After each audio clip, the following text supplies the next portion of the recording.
નમસ્કાર દર્શક મિત્રો, આજે આપણે એક એવા વ્યક્તિનો ઇન્ટરવ્યુ લેવા માટે જઈ રહ્યા છે કે જેમને કંઈક તો સમસ્યા હતી. શું સમસ્યા હતી, કેવી રીતના હતી, કેટલા સમયથી હતી, એમના પરિચય સાથે જ આપણે જાણીએ. તો સૌપ્રથમ તમારો પરિચય આપજો. શું નામ છે તમારું? વિનોદભાઈ પટેલ. વિનોદભાઈ પટેલ. અને તમારું ગામ? ગામ ઘેજ વાંજરી ફળિયા. ઘેજ વાંજરી ફળિયા. ઓકે, એટલે તાલુકો કયો કહેવાય? તાલુકો ચીખલી, જિલ્લો નવસારી. નવસારી. ઓકે. અને તમને પહેલા સૌપ્રથમ તે જણાવો કે શું સમસ્યા હતી અને કેટલા સમયથી હતી? મને દાંતનો દુખાવો કમસે કમ 15 દિવસ થયો હતો. ઓકે, એટલે 15 દિવસ થયા અને દાંતનો દુખાવો હતો. દાંત એટલે દાઢ કે દાપણની દાઢ? દાપણની દાઢ. આ દાપણનો દાઢ તેમ કહેવામાં આવે ને, એ દાઢ. બરાબર છે. તો શું થતું એમાં તમને? દુખાવો થતો. મતલબ કેવી રીતનું? સખત દુખાવો થતો. એમ તેનાથી શું શું તમને મતલબ આડઅસર થતી? એમ આડઅસર એટલે આખું માથું પકડી લે ને આખું મગજ કામ એટલું બધું આમ દુખે કે આમ ચેન નહીં પડે એમ. બરાબર છે. આવું 15 દિવસથી ચાલતું હતું? હા, ચાલતું. તો તમે એની કોઈ દવા કે સારવાર કે એવું કઈ કર્યું કે નહીં? દવાખાને ગયા. દવાખાને ડોક્ટરે કીધું કે સર્જરી કરીને દાંત કાઢી નાખવો પડશે. હા. મતલબ સારવાર મતલબ ડાયરેક્ટ એ લોકો એવું જ કીધું કે આ સારવારમાં તપાસ કરીને પછી કીધું કે દાંત કાઢી નાખવો પડશે. દાંત કાઢી નાખવો પડશે. બરાબર છે.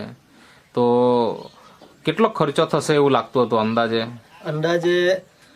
ડોક્ટરે એમ કીધું 2,500 થી 3,000 રૂપિયા થઈ જશે એમ. બરાબર છે. પણ દવા ને બધું કરતા અલગ બહારથી દવા જે લખી આપે તે અલગ ખર્ચો એમ.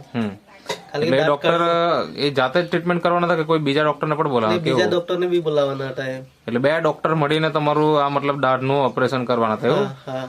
ઓકે. તો અત્યારે કરાયું કે ઓપરેશન નથી કરાયું? નથી કરાયું. હવે અત્યારે સારા છે કે દાંત? અત્યારે ફર્સ્ટ ક્લાસ છે. જરાક બી કઈ તકલીફ નહીં મળે. હા, મતલબ દુખાવો થતો અને માથું દુખી જાય ને મતલબ જે પ્રોબ્લેમ આવે એવો કઈ તમને અત્યારે પ્રોબ્લેમ નથી? કોઈ પ્રોબ્લેમ નહીં મળે. તો એ શેનાથી મતલબ રાહત શેનાથી થઈ એ થોડીક વાત કરો. આ હિરેનભાઈ મને છે ને કોલગેટ આપ્યો હતો. એ આયુર્વેદિક કોલગેટ. આ જે અહીંયા બાજુમાં બેસેલા છે હિરેનભાઈ. હા.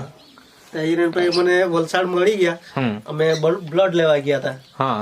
એમણે સાથે બેસીને 5 મિનિટ વાત કરી. હિરેનભાઈ કે તમે દાંત કઢાવવાનો છો, એના કરતા મેં તમને એક ટૂથપેસ્ટ આપું એ તમે ટ્રાય કરી જુઓ. ઓકે. તો હિરેનભાઈ, તમે જણાવો કે શું મતલબ વાતચીત કેવી રીતના થઈ? વાતચીત એમ કે એમના જે સસરાજી થાય એમને વાગેલું એટલે હોસ્પિટલમાં એડમિટ કરેલા. રાજચંદ્ર ધરમપુર. તો એ બ્લડ કેમ આપણે બ્લડ બેંક ઓફિસે આવેલા વલસાડ. તો ત્યાં આગળ એમની જોડે વાત થઈ કે મારે બી બ્લડ આપવાનું હતું, પણ હું બ્લડ આપી શકું એમ નથી કારણ કે દાંત દુખતો છે અને ગોળી ચાલતી છે. ઓકે. દવા પીતા હતા. તો એ પાછા એમ બી કહેતા હતા કે મારે દાઢ કાઢવાની છે. તો મેં એમ કીધું કે અત્યારે દાઢ ન કરતા તમે આ પેસ્ટ વાપરો. બરાબર. એટલે એક બીજા કામ અર્થે મતલબ બ્લડ બેંકમાં તમારી મુલાકાત થઈ ગઈ અને એ વાતચીતના આધારે તમે એમને સમજાયું કે ભાઈ શું વાપરવા માટે આપ્યું હતું એમને? Herbal dental paste. Herbal dental paste. બતાવજો ને કઈ પ્રોડક્ટ એ? Herbal dental paste. આ જે અહીંયા બાજુમાં અહીંયા છે આ પહેલી જ પ્રોડક્ટ, બરાબર ને? હા. એ એમને તમે આપી.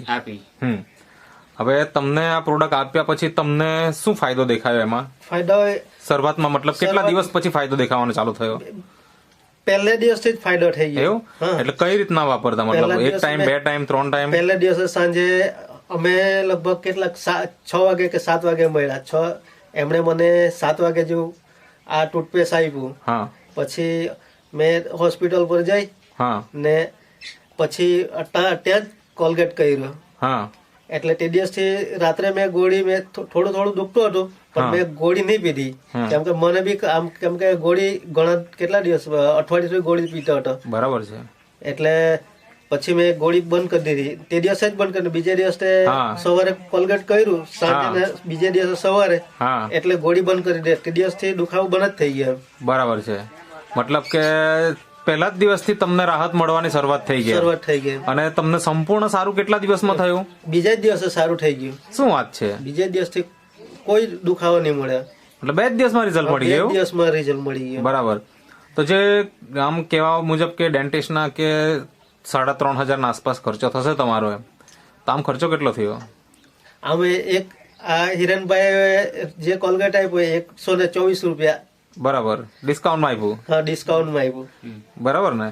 હા, 180 MRP છે. MRP 180 છે. ઓકે. પણ અમારા ફ્રેન્ડ સર્કલ ને લીધે એમણે જે ડિસ્કાઉન્ટ હતું તેટલા ઓછા કરીને મને આપ્યું. બરાબર છે.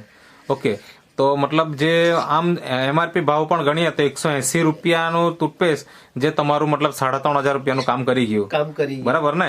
અને જે તમને દાંત કાઢ્યા પછી જે પરેશાની થતે એ તો અલગથી પાછી, એ તો અલગથી થતા તો તેમાંથી પણ બચી ગયા. તેમાંથી બી બચી અને અત્યારે ખાવું હોય તો બરાબર વ્યવસ્થિત ખાઈ શકો? વ્યવસ્થિત, કોઈ વાંધો નહીં. પહેલા પ્રોબ્લેમ થતો? પહેલા પ્રોબ્લેમ થતો હતો. બરાબર છે. તો બીજા બધા દર્શક મિત્રોને તમારે શું સલાહ આપી છે? આ વાપરવું જોઈએ? આ વાપરવું જોઈએ, કારણ કે મેં મારો ખુદનો અનુભવ છે કે દાંતનો દુખાવો તો તમે એકવાર ટ્રાય કરી જો પહેલા. બરાબર.